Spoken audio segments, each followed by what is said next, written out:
राजलीनगर के गांव में एक किसान के दो बेटे थे। किसान के बड़े बेटे का नाम राजू था और छोटे बेटे का रामू था और उनकी माँ का नाम सुशीला बाई था। राजू और रामू दोनों भाई अपने पिताजी के मरने के बाद बंटवारा करने लगे। राजू एक समझदार और मेहनती लड़का था। उसे अपने परिवार से बहुत प्यार था और हमेशा यह चाहता था कि उसके घर में सुख शांति बनी रहे।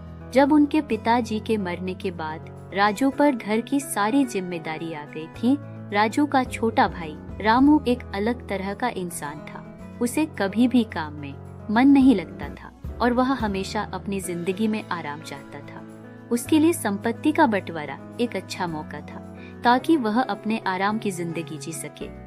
राजू दिन भर मेहनत करके अपना परिवार का गुजारा किया करता था और रामू कोई काम नहीं करता था, दिन भर आराम करता था। फिर अगले दिन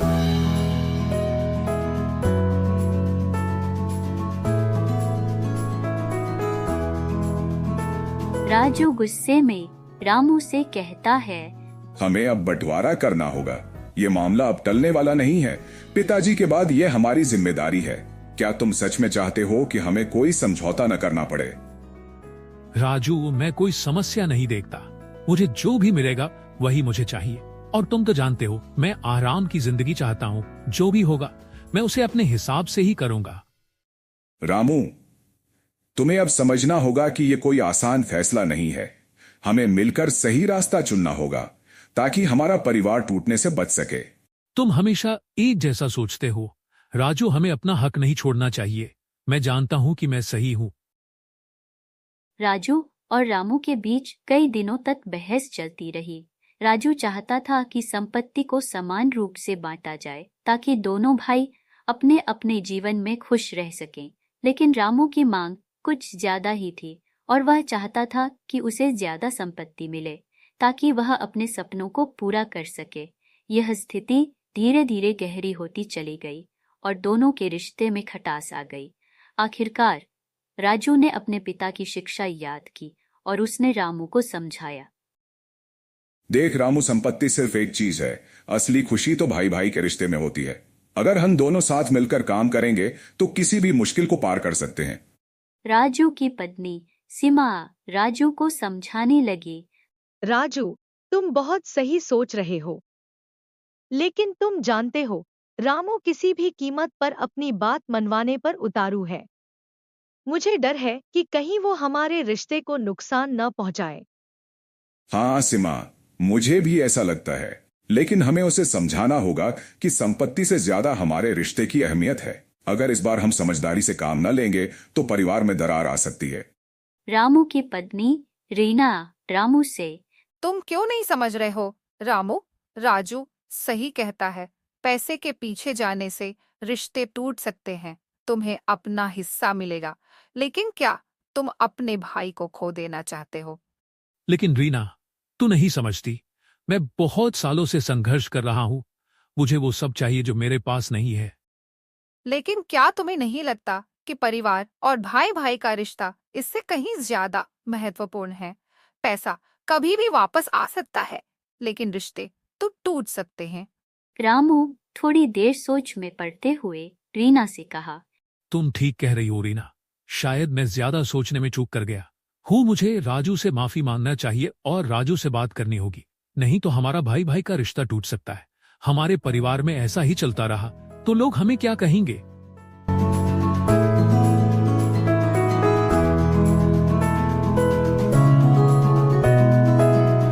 रामू, तुझे यह समझना होगा कि रिश्तों की अहमियत कहीं ज्यादा है। मैं जानता हूं कि तुमने अपनी मेहनत से बहुत कुछ खोया है, लेकिन हमें साथ मिलकर इस संपत्ति का बंटवारा करना चाहिए ताकि हमारा रिश्ता बच सके। तुम सही कहते हो राजू, मेरी गलती थी। मुझे अपनी भावनाओं पर नियंत्रण रखना चाहिए था। हमें एक दूसरे की मदद करनी चाहिए, न कि एक दूसरे से दूर भागना चाहिए। ये सही है रामू। भाई भाई का रिश्ता बहुत बड़ा होता है। संपत्ति की कीमत रिश्तों से कम नहीं हो सकती। राजू और रामू की माँ सुशीला बाई ने कहा, तुम दोनों ने एक अच्छा निर्णय लिया है। मैंने देखा है कि कैसे तुम दोनों ने अपने रिश्ते को अहमियत दी और समझदारी से फैसला किया। अब हमें एक नई शुरुआत करनी चाहिए। माँ, हम दोनों अब समझ चुके हैं कि संपत्ति की कीमत सिर्फ एक समय के लिए होती है, लेकिन परिवार और रिश्ते जीवन भर के होते हैं। मैं भी यही समझा और मैं शुक्रगुजार हूँ कि सिमा और रीना ने हमें सही रास्ता दिखाया। राजू, मुझे खुशी है कि तुमने सही निर्णय लिया। अब हमारे रिश्ते मजबूत होंगे। रामू, मुझे गर्व है कि तुमने अपनी गलती मानी। अब हम सब मिलकर एक दूसरे का साथ देंगे। सीमा, रीना, तुम दोनों का योगदान बहुत बड़ा है। बिना तुम्हारे समझाने के शायद हम इस जगह तक नहीं पहुंचते। हाँ रीना और सीमा, तुम दोनों ने हमें सही रास्ता दिखाया। अगर हम दोनों की पत्नियां न होती तो शायद हम खुद को नहीं समझ पाते।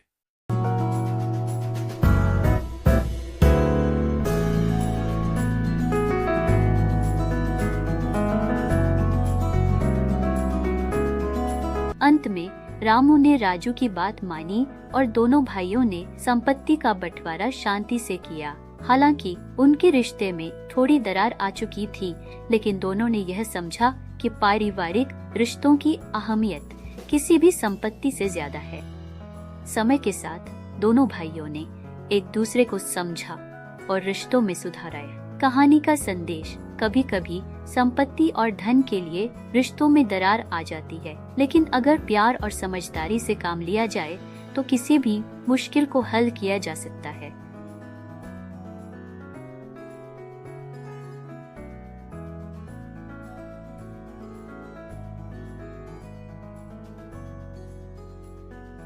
तो दोस्तों, आपको कहानी कैसी लगी कमेंट में जरूर बताएं और चैनल को लाइक सब्सक्राइब कर देना।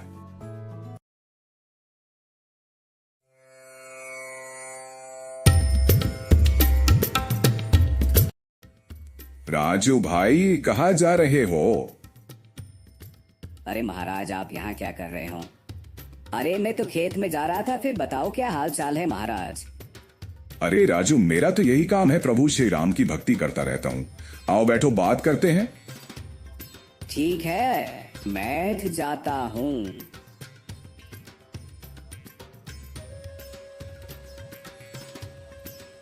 राजू भाई, क्या तुमने कभी प्रभु श्री राम की कहानी सुनी है? हाँ सुनी तो है, लेकिन कभी पूरी तरह से नहीं समझ पाया। क्या तुम मुझे उनकी कहानी बता सकते हो? हाँ चल, बहुत दिनों बाद आज सुना ही देता हूं।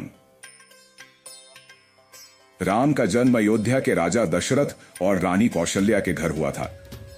वह बहुत ही धर्मप्रिय और सच्चे थे। उनके 4 पुत्र थे, लक्ष्मण, भरत और शत्रुघ्न। राम का जीवन शुरुआत से ही आदर्श था। यह तो बहुत अच्छा था। फिर क्या हुआ? एक दिन जब राम बड़े हुए, राजा दशरथ ने उन्हें अपना उत्तराधिकारी घोषित किया। राजा दशरथ ने अपने उत्तराधिकारी घोषित करते वक्त राम से कहा था, हे पुत्र राम, तुम्हारी निष्ठा, चरित्र और गुणों को देखकर मैं तुम्हें राजा बनाने का निश्चय करता हूं। तुम मेरे योग्य उत्तराधिकारी हो। तुम धर्म, नीति और न्याय के पालन में समर्थ हो। मुझे विश्वास है कि तुम अपने कर्तव्यों को पूरी ईमानदारी और साहस के साथ निभाओगे। लेकिन रानी कैकेयी ने अपने बेटे भरत के लिए गद्दी की मांग की। है महाराज, मैं आपसे 2 वर की मांग चाहती हूँ। मुझे 2 वर चाहिए।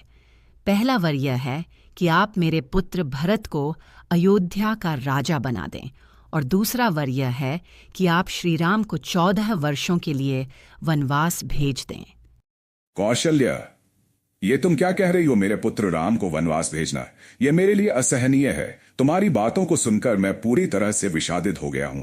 भरत को अयोध्या का राजा बनाना मुझे असहज कर रहा है, क्योंकि राम तो मेरे प्राणों के समान है। फिर भी तुमने जो मांग की है वह मुझे स्वीकार करनी पड़ी, क्योंकि यह तुम्हारा सशक्त और दीन प्रतिज्ञा है।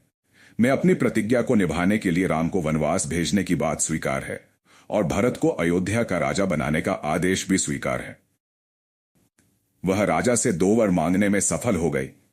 राम को 14 वर्षों का वनवास और भरत को राजगद्दी। तो राम ने यह आदेश स्वीकार कर लिया? हाँ, राम ने कभी अपने पिता की आज्ञा का उल्लंघन नहीं किया। वह सच में एक आदर्श पुत्र थे। उन्होंने अपनी पत्नी सीता और भाई लक्ष्मण के साथ वनवास जाने का निर्णय लिया। श्री राम ने वनवास जाते समय माता कौशल्या से कहा था, माता, आप शांत और धैर्य से यह स्थिति स्वीकार करें। मैं आपके चरणों में श्रद्धा और सम्मान रखते हुए वनवास जा रहा हूं। मुझे विश्वास है कि आप मुझे आशीर्वाद देंगी और मेरी हर कठिनाई को सहन करने की शक्ति देंगी। मेरा कर्तव्य है कि मैं पिताजी का आदेश मानूं और मैं वचन देता हूं कि मैं वनवास में भी धर्म का पालन करूंगा। श्री राम ने माता सीता और भाई लक्ष्मण से वनवास जाते समय कुछ महत्वपूर्ण बातें कही। माता, आप मेरे साथ वन में न जाएं, क्योंकि आपकी स्थिति और भौतिक आराम के कारण वनवास की कठिनाइयां आपके लिए अत्यधिक कठिन हो सकती हैं। आप घर पर सुरक्षित रहें और मैं हर कदम पर आपका ध्यान रखूंगा। श्री राम ने लक्ष्मण से कहा, भैया, आप मेरा अनुसरण करेंगे तो वनवास की कठिनाइयां और भी बढ़ सकती हैं। मुझे अकेले जाने देना आपके लिए कठिन हो सकता है, लेकिन मैं चाहता हूं कि आप मेरे साथ न जाएं, घर में रहें और पिता का सम्मान करें। हालांकि लक्ष्मण ने श्री राम का साथ देने की ठान ली थी और कहा कि वह श्री राम के बिना कहीं नहीं जाएंगे, और अंततः वे दोनों वनवास के लिए एक साथ निकल पड़े। लेकिन ये देखकर वानर हनुमान जी बहुत दुखी हुए। ओहो, तो फिर क्या हुआ महाराज? लंका का राक्षस माता सीता का हरण कर लिया। जय श्री महाकाल, जय भोलेनाथ। आप कौन हो महाराज, और यहाँ क्यों आए हो? मैं तुम्हारा दास हूँ और मैं तुम्हें लेने आया सीता।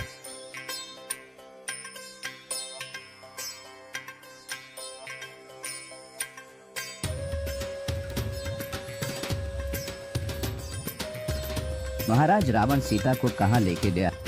रावण ने सीता को लंका में बंदी बना दिया था। राम ने अपनी खोज शुरू की और वानर राज सुग्रीव और हनुमान की मदद ली।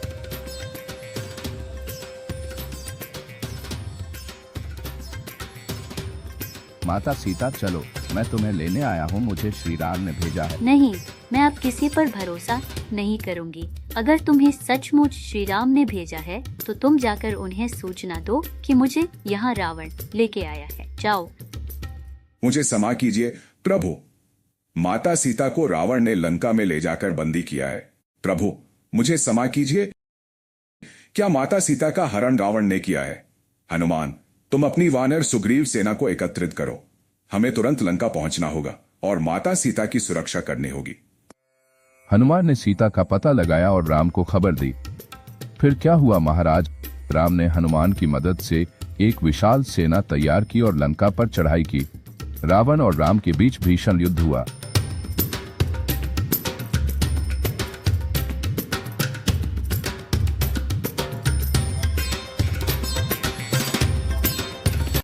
लेकिन अंत में राम ने रावण को पराजित कर दिया और सीता को मुक्त किया। वाह, इसके बाद राम ने क्या किया? राम ने सीता के साथ अयोध्या वापसी की।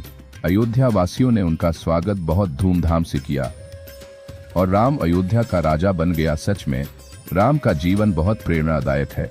उन्होंने हमेशा धर्म, सत्य और कर्तव्य का पालन किया। बिल्कुल, श्री राम का जीवन हमें यह सिखाता है कि जीवन में चाहे जैसे भी हालात हों, हमें अपने कर्तव्यों का पालन करते हुए सत्य और धर्म के मार्ग पर चलना चाहिए। महाराज, तुमने तो श्री राम जी की कहानी सुनाकर मुझे चिंतित कर दिया, मेरा दिल खुश कर दिया तुमने तो दोस्तों, महाराज ने कहानी सुनाकर आपको भी खुश कर दिया होगा। तो आपको कहानी कैसी लगी कमेंट में जरूर बताना और हमारे चैनल को सब्सक्राइब कर लो। हम आपको और अच्छी अच्छी कहानी सुनाएंगे। समय सुबह का था। अमन अपने छोटे से घर में माँ के साथ बैठा था। उसे आज स्कूल जाना था, लेकिन बूट न होने के कारण उसका दिल थोड़ा उदास था। उसने अपनी माँ से कहा, माँ, मुझे स्कूल जाना है। माँ ने रोटियां बनाते हुए कहा, बिल्कुल बेटा, लेकिन आज फिर से बूट नहीं है तो तुम कैसे जाओगे? अमन थोड़ी देर बाद मुस्कुराया और बोला, माँ, बिना बूट के भी मैं स्कूल जा सकता हूँ। अमन का मन पढ़ाई में ही खोया था। वह जानता था कि उसके पास बूट नहीं है, लेकिन उसकी मेहनत और लगन उसे कभी रुकने नहीं देती थी। वह विश्वास करता था कि एक दिन वह अपनी माँ को गरीबी से बाहर निकालेगा। यही उसकी प्रेरणा थी।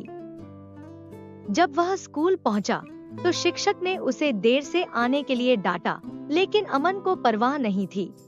उसकी निगाहें हमेशा अपने सपनों पर थी। कक्षा में बैठकर वह सोचता रहा, आज मैं स्कूल में अच्छा काम करूंगा ताकि माँ को गर्व हो। शाम को जब वह घर लौटा तो उसकी आंखों में एक नई उम्मीद थी। उसने अपनी माँ से कहा, माँ, आज मैंने स्कूल में अच्छा किया। मैं एक दिन आपको खुशी दे दूंगा। इसी तरह फिर रात हो जाती है।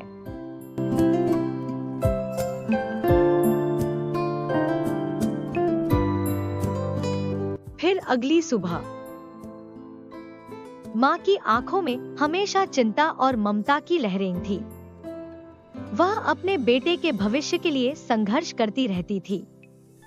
अमन को स्कूल भेजने के लिए उसके पास पैसे नहीं थे, फिर भी उसने कभी भी उसे हतोत्साहित नहीं किया। वह जानती थी कि अमन में कुछ खास है और उसकी मेहनत ही उसे ऊंचाइयों तक ले जाएगी। एक दिन जब मेला लगा था तो माँ ने अमन से कहा, बेटा, आज मेला लगा है, क्या तुम भी वहां जाना चाहते हो? अमन ने उदास होकर कहा, माँ, लेकिन हमारे पास पैसे नहीं हैं। हम कैसे वहां जा सकते हैं? माँ की आंखों में हल्की सी मुस्कान थी, जैसे उसने एक नया तरीका खोज लिया हो। बेटा, कभी कभी खुशी पैसों से नहीं, रिश्तों और समय से मिलती है। हम वहां जाएं, खुशी के पल जीने के लिए। माँ ने महसूस किया कि मेला उनके लिए एक छोटा सा पल हो सकता था। जब वे मेला पहुंचे तो माँ ने देखा कि अमन की आंखों में खुशी की एक नई चमक थी। वह झूला झूलते हुए हर पल को जी रहा था। माँ ने भी महसूस किया कि उसकी जिंदगी का सबसे खूबसूरत पल यही था, जब वह अपने बेटे के साथ इस छोटे से अनुभव को जी रही थी। तुम खुश हो, बेटा? माँ ने हंसी हंसी पूछा। हाँ, माँ, ये मेरा सबसे अच्छा दिन था, अमन ने खुशी से कहा। माँ ने अमन को गले से लगा लिया और कहा, तुम मेरे लिए सबसे बड़ी खुशी हो, बेटा। अमन और उसकी माँ का अनुभव। अमन और उसकी माँ ने मेला में छोटी छोटी खुशियाँ जुटाई। वहाँ झूलों पर बैठने से लेकर खाने पीने तक हर पल में उनका साथ था। उनके बीच का रिश्ता और भी मजबूत हो गया था। अमन ने महसूस किया कि यह मेला सिर्फ एक दिन का नहीं, बल्कि उनके रिश्ते का प्रतीक था, जिसमें उनके साझा संघर्ष, सपने और खुशी थी। जब वे घर लौटे तो अमन और उसकी माँ दोनों के चेहरे पर संतोष था। उन्हें यह एहसास हुआ कि जिंदगी के सबसे खूबसूरत पल वे होते हैं जो हम अपने प्यार और साथ बिताते हैं, न कि पैसे और भौतिक चीजों में। अमन अब जानता था कि सफलता केवल कड़ी मेहनत से नहीं मिलती, बल्कि रिश्तों और एकता से भी मिलती है। उसकी माँ भी समझ गई थी कि उसकी खुशियाँ केवल उसकी मेहनत में नहीं, बल्कि अपने बेटे के साथ बिताए गए दो हर पल में हैं। तो मेरे प्यारे दोस्तों, आपको हमारी कहानी कैसे लगी? अच्छी लगी हो तो आप हमारे चैनल को सब्सक्राइब कर लो। हम आपके लिए और कहानी लाते रहेंगे।